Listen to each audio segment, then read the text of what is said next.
हजरात, बेहतरीन नात व मनकबत के लिए हमारे चैनल MSN स्टार को सब्सक्राइब करें और साथ में बेल आइकन बजाना ना भूलें। हमारी माँ बहनें भी इस वाक़े को सुने, उनके मतलब का ये वाक़या है, बहुत ज़बरदस्त उनको इससे एक इल्मी फ़ायदा होगा। ज़रा गौर कीजिए, हज़रत उस्मान के पास एक सहाबी आते हैं और कहते हैं कि अमीरुल मोमिनीन, मेरी शादी को अभी 6 महीना हुआ है, मेरी शादी को अभी 6 महीना हुआ है।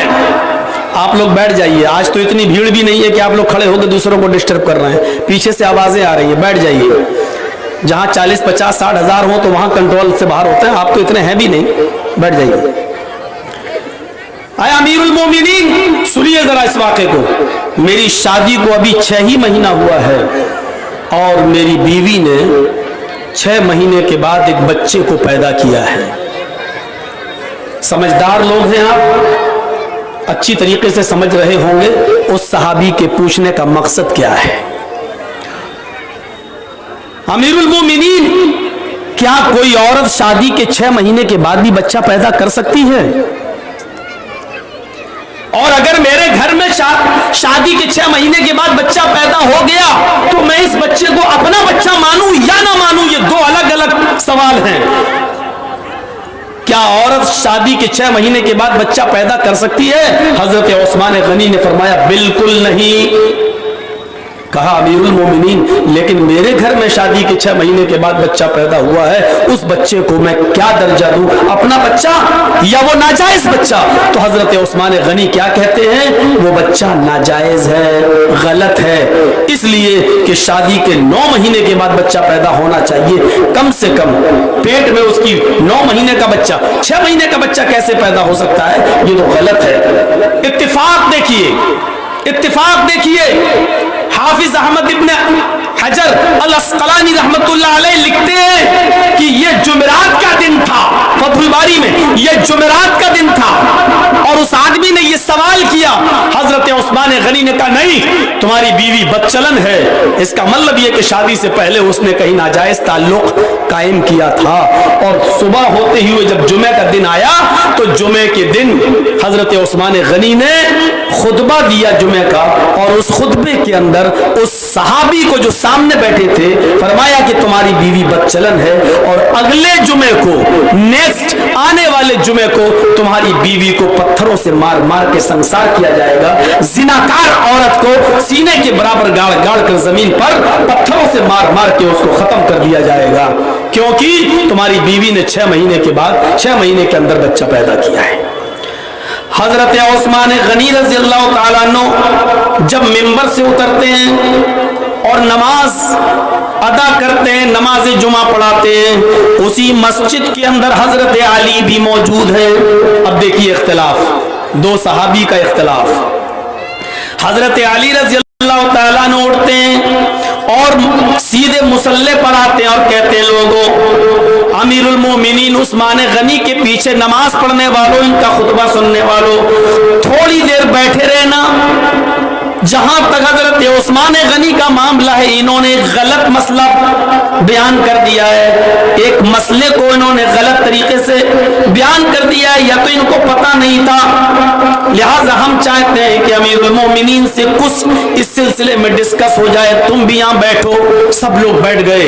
हजरत उस्मान ने एक शख्स को यह हुक्म दिया कि उसकी बीवी को अगले जुमे में लाया जाएगा और उसको कत्ल कर दिया जाएगा, पत्थरों से मारा जाएगा, क्योंकि 6 महीने में अगर बच्चा पैदा कर रही है तो इसका मतलब वो पहले से गड़बड़ है, उससे जिना का सुदूर हुआ है। हजरत अली फरमाते हैं, अमीरुल मोमिनीन, आए उस्मान, अमीरुल मोमिनीन, आपने जो मसला बताया है वो मसला बिल्कुल गलत है, और 6 महीने के अंदर भी बच्चे को पैदा कर सकती है। हजरत उस्मान गनी उठते हैं और कहते हैं कि अली, यहाँ मनमानी नहीं चलेगी कि तुमने जो कह दिया मान लिया, हम और तुम दोनों दलील के मोहताज हैं। अल्लाह के नबी के जमाने में क्या कभी ऐसा कोई केस आया? क्या अल्लाह के नबी सल्लल्लाहु अलैहि वसल्लम ने कभी किसी 6 महीने में होने वाले बच्चे को उसके बाप को हुक्म दिया हो कि इसको अपना बेटा मानो? ऐसा कोई वाकया पेश आया? क्या कुरान में कोई दलील है, हदीस अली फरमाते हैं अमीरुल मोमिनीन, ये सच है कि अल्लाह के नबी के जमाने में ऐसा कोई वाकया पेश नहीं आया, किसी औरत ने 6 महीने में बच्चा पैदा नहीं किया। ये सच है क्या अल्लाह के रसूल ने 6 महीने में पैदा होने वाले बच्चे को अपना बाप का बच्चा माना? फरमाया ये भी सच है, जब पैदा ही नहीं हुआ नबी के जमाने में तो आप क्यों अपनाएंगे? ऐसा नहीं हुआ तो कहा फिर तुम किस दलील की बुनियाद पर कह रहे हो कि 6 महीने में बच्चा पैदा कर सकती है? कहा कुरान में आया है। हजरत अली ने कहा कुरान में आया है। अब सुनिए, हजरत उस्मान कहते हैं वाह आए अली, आपने कुरान पढ़ा और हमने नहीं पढ़ा। कुरान तुम ही पढ़ते हो, हम नहीं पढ़ते हैं। मुझे बताओ कहां लिखा है कुरान के अंदर कि 6 महीने में बच्चा पैदा हो जाए तो वो बच्चा जायज बच्चा होगा? दलील दो। हजरत अली फरमाते हैं अब मैं तुम्हें दलील दे रहा हूं, बैठो। हजरत उस्मान गनी कहते हैं मैं तो बैठा ही हुआ हूं, खड़े तो तुम और दलील पेश करो, बगैर दलील के बात नहीं मानी जाएगी। दलील दो, कुरान में कहा आया है? हजरत अली रज़ी अल्लाह ताला अन्हु दलील देते हैं अमीरुल मोमिनीन उस्मान। ए भैया नौटंकी बंद करो, बहुत हो गया, तेरा चैनल बहुत दिनों से चल रहा, बहुत पैसा कमा रहा है तू, बैठ जा। कितनी देर हो गई और अभी तक सेटिंग नहीं बना पाया ये अपना? इतनी देर में तो लड़की सेटिंग होके भाग जाती है।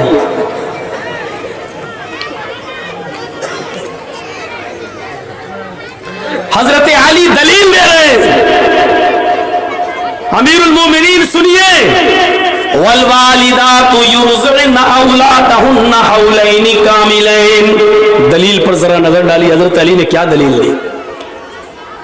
अमीरुल मोमिनीन कुरान कह रहा है कि मां अपने बच्चे को दूध पिलाए 2 साल, हौलैनि कामिलैन, मुकम्मल 2 साल तक दूध पिलाएं। माएं जब उनके पेट से बच्चा पैदा हो तो वो अपने बच्चे को कितना दूध पिलाएं?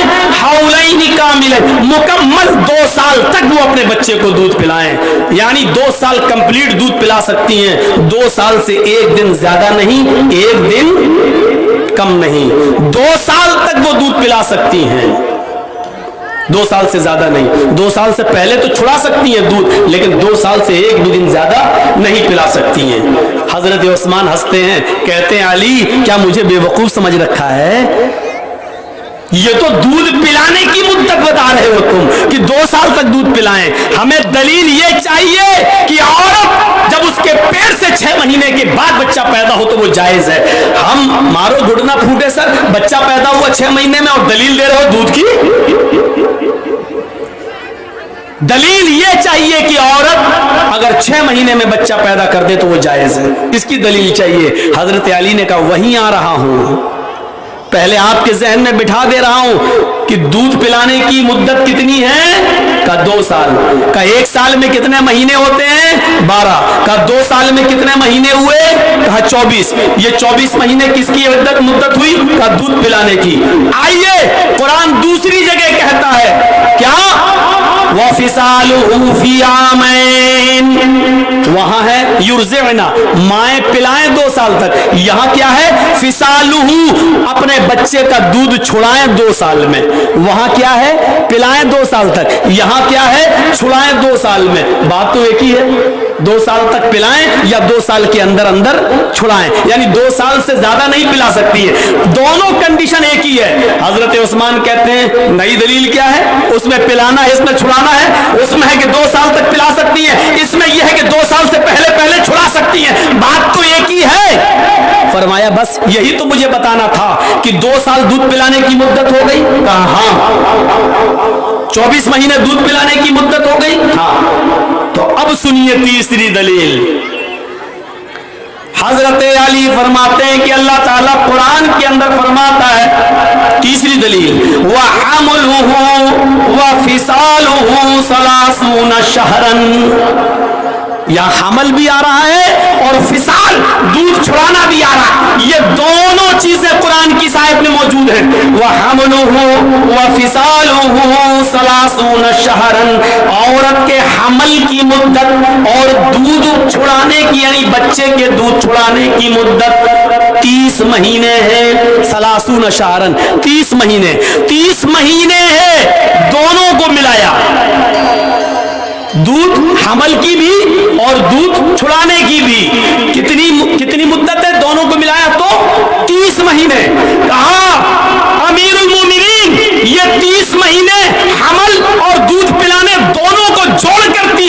ہے اور دودھ پلانے کی مدت کتنی ہے؟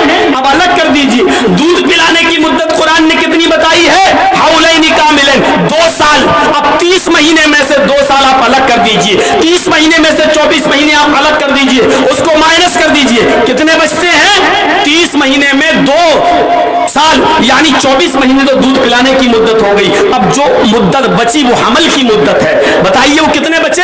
30 میں سے 24 کو مائنس کیا، 30 میں سے 24 کو مائنس کیا تو 6 بچتے ہیں۔ تو کہا یہ 6 مہینے حمل کی مدت ہے، 6 مہینے حمل کی اقل مدت ہے، یعنی 6 مہینے سے کم، 6 مہینے سے پہلے اگر ماں کوئی بچہ پیدا کرتی ہے تو ناجائز مانا جائے گا، لیکن 6 مہینے کے بعد اگر کوئی بچہ پیدا ہوتا تو بچہ جائز مانا جائے گا، کیونکہ قرآن کہہ رہا ہے کہ عورت کے حمل اور دودھ پلانے کی مدت 30 مہینے ہے، اور 30 مہینے میں 24 مہینے دودھ پلانے کی ہے، تو باقی جو بچتا ہے وہ حمل کی مدت ہے۔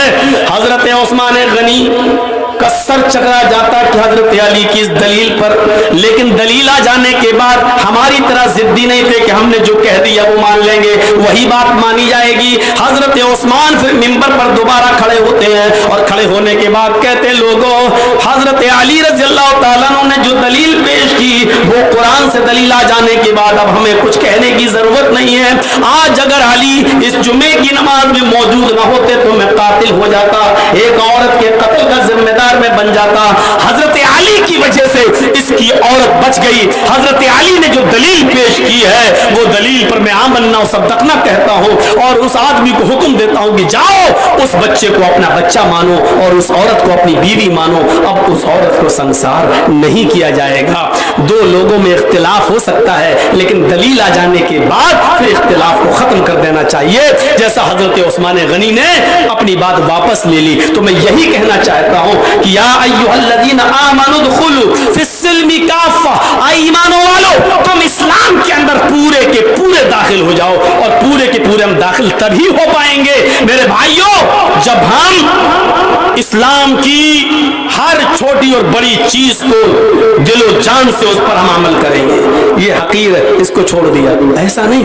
راستے میں اگر کانٹا پڑا ہے اور آپ بائک سے جا رہے ہیں، ارے کانٹا ہی تو پڑا ہے، آپ بائیں سے نکل گئے، نہیں، اتریے اور اس کانٹے کو پھینک دیجئے۔ ہو سکتا ہے کہ کسی بوڑھے کے پیر میں چپ جائے، ہو سکتا ہے کہ کسی بچے کے پیر میں چپ جائے، ہو سکتا ہے کہ نقاب لگا کر اور چہرہ چھپا کر کوئی عورت جا رہی ہے اس کے پیر میں چپ جائے، ہو سکتا ہے کوئی نابینا گزر رہا ہے اس کے پیر میں چپ جائے۔ اس لیے اسلام یہ تقاضا کرتا ہے کہ اس چھوٹی سی چیز کو تم چھوٹا مت سمجھو، یہ ایمان کا ایک حصہ ہے۔ الایمان بضع وسبعون شعبۃ فافضلها قول لا الہ الا اللہ وادناها اماطۃ الاذى عن الطریق۔ اس راستے سے تکلیف دہ چیز کو ہٹا دینا بھی اسلام اور ایمان کا ایک حصہ ہے، لہذا آپ اس کو حقیر نہ سمجھیں اور آپ اس کو کم نیکی نہ سمجھیں۔ یہ نیکی ایمان کا ایک جز ہے، ایمان کا ایک شعبہ ہے، لہذا تم اس کو ہٹاؤ۔ ہمیں یہ سوچنا ہے، بہت سی چیزیں ہماری سمجھ میں نہیں آئیں گی لیکن اسلام ہے، ہمیں ماننا پڑے گا۔ مغرب میں 3 رکعت کیوں ہوئے؟ ارے ہمیں کیا معلوم کیوں ہے، اللہ کے نبی نے دی۔ ہم لوگ سردیوں کے دنوں میں موزوں پر مسا کرتے ہیں، یہ موزوں پر اوپر سے مسا کیا جاتا، آپ سب جانتے ہیں۔ اپنے ہاتھوں کی انگلیوں کو تر کرو اور ایسے اپنا ہاتھ پھیر لو، یہ موزے کا مسا ہے، جبکہ عقل یہ کہتی ہے کہ مسا نیچے کرنا چاہیے کیونکہ مٹی یا گندگی یا ناپاکی نیچے لگے گی، لیکن نیچے اللہ کے رسول نے ہاتھ پھیرنے کا حکم نہیں دیا ہے بلکہ اوپر دیا۔ کیوں دیا ہمیں کیا معلوم، ہمیں آمنا و صدقنا کہنا ہے۔ اللہ کے نبی نے فرمایا مکھی جب تمہارے کھانے یا پینے کی چیز میں گر جائے تو اس کو پورا ڈبو دو، یہ نہیں کہا نکال کے پھینک دو، فرمایا اس مکھی کو پورا ڈبو دو اور اس وقت تک اس مکھی کو ڈبوئے رہو جب تک کہ وہ مر نہ جائے۔ جب وہ مر جائے تو اس کو نکال کے باہر پھینک دو اور پینے والی چیز کو آپ پی سکتے ہو، کھانے والی چیز کو آپ کھا سکتے ہو، وہ چیز حرام نہیں ہے۔ اب بتائیے مکھی کو پورا ڈبونے کا اور اس کو مر جانے تک کا حکم کیوں دیا کہ اس کو پورا ڈبو دو؟ کیوں؟ اور اس وقت تک ڈوبا رہنے دو جب تک کہ وہ مر نہ جائے، کیوں؟ عقل में नहीं आ रहा। वो तो आज मेडिकल साइंस कहती है कि उसके एक पर में बीमारी होती है तो दूसरे पर में शिफा होती है। मक्खी जब खाने और पीने की चीज में गिरती है तो पहले बीमारी वाला पर डालती है, उस बीमारी से वो खाना या वो पानी पीने की चीज उस बीमारी, उस पर की बीमारी उसमें मिल गई, लेकिन दूसरे पर में उसकी शिफा है। जब तुम उसको डुबो दोगे तो उसकी शिफा उस बीमारी को काट देगी। उस दूसरे पर में जो सेहत है, जो तंदुरुस्ती है, जो शिफा है, वो शिफा उस बीमारी के असर को खत्म कर देगी। ये आज की मेडिकल साइंस कहती है, उस जमाने में समझ में नहीं आता था। आज के डॉक्टर्स की रिसर्च, आज के डॉक्टर की तहकीक ये कह रही है कि उसको पूरा डुबो ही देना चाहिए क्योंकि उसके दूसरे पर में शिफा होती है। मेरे भाइयों, अल्लाह के नबी ने कह दिया, हमें मानना है, हमें उस पर अमल करना है, हमारी अकल में आए या ना आए। सबसे 5 वक्त की नमाज में सबसे ज्यादा मुश्किल नमाज कौन सी है? फजर की। आदमी फजर में जल्दी नहीं उठ पाता है, लेकिन आप देख लीजिए जो सबसे ज्यादा मुश्किल नमाज है उसकी तादाद 10, 12, 15 होनी चाहिए थी, लेकिन 2 ही है। आप देख रहे हैं, अकल देखिए, अकल काम नहीं कर रही है। जब सर्दी से उठा ही रहा है अल्लाह ताला और नबी अकरम सर्दी से उठा रहे हैं, नींद की कुर्बानी, तो ज्यादा नमाजें होनी चाहिए क्योंकि वो नमाज, लेकिन वहां से 2 ही फर्ज है। और जोहर में जब आदमी पूरी नींद पूरी कर सकता है, वहां कम नमाज होनी चाहिए। आदमी थका हुआ आ रहा, मेहनत मजदूरी करके आ रहा है, तो वहां 2 होनी चाहिए, वहां 4 है। जोहर की नमाज के बाद आदमी अक्सर अरब में कैलूले का रवाज था, सोते थे, असर में उठना मुश्किल था, इसलिए असर में 4। मगरिब की नमाज तक आदमी काम वाम करके अपने घर आ जाता था, थका हुआ था, अब वो 4 भी पढ़ सकता था, 6 भी पढ़ सकता था क्योंकि कोई काम नहीं है, लेकिन 3 ही रखा है। इशा में सोने के लिए जा रहा है, जल्दी है, तो वहां 2 होनी चाहिए, लेकिन 4 रख दी। हमारी अकल काम नहीं कर रही है, लेकिन हमें मानना है। क्यों? मोहम्मद रसूलुल्लाह सल्लल्लाहु अलैहि वसल्लम ने ये कानून